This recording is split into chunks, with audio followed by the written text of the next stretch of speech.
لطیفہ قلب انسان کے سینے میں بائیں طرف کے پستان سے 2 انگل نیچے مائل بپہلو ہے، یعنی بائیں طرف جو پستان ہے 2 انگل نیچے جو ٹیڑھی پسلی ہے، اس جگہ لطیفہ قلب کی نشاندہی کی جاتی ہے، اور انسان لطیفہ قلب پر ذکر کرنے کے لیے بائیں طرف ہی توجہ کر کے بیٹھتا ہے۔ یہ دھیان کرتا ہے کہ اللہ تعالیٰ کی رحمت آ رہی ہے، میرے دل میں سما رہی ہے، میرے دل کی سیاہی اور ظلمت دور ہو رہی ہے، میرا دل اس کے شکریہ میں کہہ رہا ہے اللہ اللہ اللہ۔ اس دوران زبان تالو سے لگی ہوئی ہوتی ہے، زبان سے کچھ نہیں بلکہ یہ سوچنا ہے کہ دل اللہ اللہ اللہ بول رہا ہے۔ بھائی ہر چیز بول سکتی ہے، جیسے قیامت کے دن اللہ تعالیٰ اعضاء کو بلوائیں گے اور انسان اپنے جسم کے اعضاء سے خفا ہوگا اور کہے گا لما شہدتم علینا، تم نے میرے خلاف گواہی کیوں دی؟ اعضاء کہیں گے جناب انطقنا اللہ، ہمیں اللہ تعالیٰ نے بولنے کی طاقت دی، الذی انطق کل شیء، جس نے ہر چیز کو گواہی عطا فرمائی۔ یہاں سے معلوم ہوا کہ جو پروردگار زبان کو گواہی دینے پر قادر ہے، وہ جسم کے ہر عضو کو گواہی دینے پر قادر ہے، وہ جس عضو کو چاہے نطق کی طاقت عطا فرما دے۔ موجودہ دور نے سمجھنا نسبتاً آسان بنا دیا۔ مثال کے طور پر یہ جو باہر اسپیکر لگے ہوتے ہیں جس سے ہم آواز سن رہے ہوتے ہیں اور آواز آ رہی ہوتی ہے، اس میں کوئی زندہ چیز تو چھپی ہوئی نہیں ہے، تو پھر آواز کیسے آتی ہے؟ دراصل اس میں ایک پردہ ہے جس پر مقناطیس کی لہریں پڑتی ہیں اور وہ ہلتا ہے، پھر پڑاتا ہے اور اس کے اندر تھڑتھڑاہٹ اور ارتعاش پیدا ہوتی ہے۔ اس ارتعاش کی وجہ سے آواز پیدا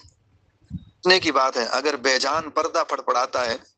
اس کی وجہ سے آواز پیدا ہوتی ہے، تو اگر جاندار دل پڑپڑائے گا تو کیا اس کے اندر آواز پیدا نہیں ہو سکتی؟ جی ہاں، سن سکتا ہے، اس سے بھی آواز پیدا ہوتی ہے۔ فرق اتنا ہے کہ اللہ تعالیٰ نے اس پردے کو راز میں رکھ دیا ہے، اس کو صرف وہ بندہ سن سکتا ہے جس کا دل آواز نکال رہا ہوتا ہے، دوسرے بندے نہیں سن سکتے۔ میان عاشق و معشوق رام زست کرامن کاتبین را ہم خبر ناست،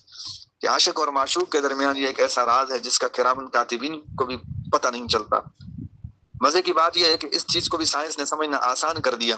سائنس کہتی ہے جو ہم آواز سنتے ہیں اس کی ایک فریکوینسی یعنی تعدد ہوتا ہے، اس تعدد کی آواز ہم سنتے ہیں۔ چنانچہ کانوں کو جو آواز سنائی جاتی ہے وہ فرض کریں گے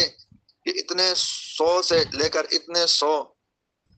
کی آواز سنتا ہے، یہ یوں سمجھیں کہ ایک رینج اور ایک حد ہے کہ اس کے درمیان کی آواز ہمارے کان سنتے ہیں۔ آج ذکر قلبی کی حقیقت سمجھ آنا بڑا آسان ہے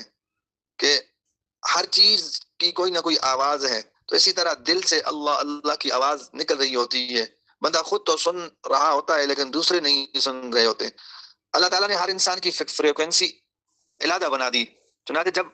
جو ہے ہمارا دل جاری ہوگا تو ہمارے کان سنیں گے، اور جب کسی دوسرے کا دل جاری ہوگا تو اس کے کان سنیں گے، کوئی دوسرا بندہ سن ہی نہیں سکتا۔ جیسے لاک ہوتے ہیں اسی طرح اللہ تعالیٰ نے بھی ہر ایک کو لاک کر دیا ہے، ہر ایک کی فریکوینسی علیحدہ علیحدہ ہے۔ اس لیے اگر یہ کہا جائے کہ جس بندے کا دل جاری ہوتا ہے وہ سنتا ہے، دوسرے نہیں سنتے، تو اس سے تعجب میں آنے کی کیا ضرورت ہے؟ آج سائنس نے بات سمجھا دی ہے کہ ایسا ہو سکتا ہے، اگر دوسرے بھی سن رہے ہوتے ہیں تو پھر راز کیسے رہتا، پھر ذکر خفی نہ رہتا، پھر ذکر جلی ہو جاتا۔ اللہ تعالیٰ خفی رکھنا چاہتے ہیں، وہ چاہتے ہیں کہ جیسے محب اور محبوب کے بارے میں یہ بات مشہور ہے کہ آنکھوں آنکھوں میں اشارے ہوئے، ہم تمہارے ہوئے تم ہمارے ہوئے، ایسے ہی بندے اور اللہ کے درمیان بھی یہ ایک اشارہ